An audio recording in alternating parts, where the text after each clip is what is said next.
গোলেস্তা কিতাবে একটা ঘটনা আছে। এক বাদশার অনেক খাদেম আছেন,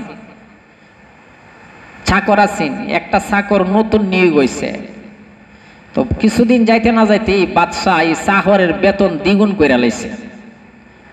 আর অন্যান্য চাকররা এটা দেখিয়া কানা গোসা শুরু করছে, দেখছো তিনি অতলা দিন বাদশার দরবারে খেদমত করি, আর এবার কদিন হয়েছে না হয়েছে বেটার বেতন দ্বিগুণ করে লাইছে।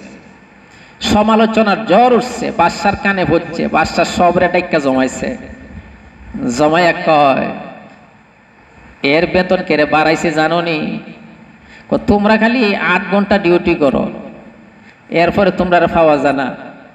আর আমার এই চাকর 8 ঘন্টা ডিউটি করে বাড়ির জানা আমার দ্বারে কাছে তাহে, আমার কাজে সে সহযোগিতা করে, এর লাগিয়া আমি তার বেতন বাড়াই দিছি। এই মাজমার মধ্যে এক আল্লাহর ওলি আছেন, এই কথা হইন না আল্লাহর ওলি বেহুশ হয়ে বেড়ে গেছে গা। তার মাথার পানি ডালছে, উঠাইছে। জিজ্ঞাসা করে বেহুশ হইলা কেরে? বেহুশ হইছি ওই কথার উপরে দুনিয়ার একজন বাদশার নির্ধারিত সময়ে চাকরি করার পরে, ডিউটি করার পরে যদি ওভার টাইমে বাদশার সন্তুষ্টি কামনা করে বাদশার দ্বারে কাছে তাহে, বাদশাহ যদি তার বেতন ভাতা দ্বিগুণ করে দেয়, তো মহান আল্লাহ তাআলার বিধান ফরজ পালন করার পরে, নবীর সুন্নত পালন করার পরে যদি কেউ বেশি বেশি আল্লাহ তাআলাকে ডাকে, ওই মানুষটার মর্যাদা তো আল্লাহর দরবারে বাড়িয়া যাবে। কেন আইছি, কেন আসি, কেন যাই?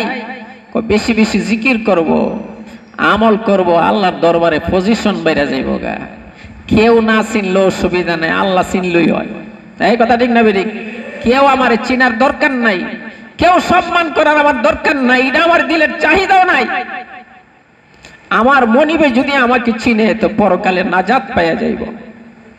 আল্লাহ আমরা তৌফিক দান করে, আমিন।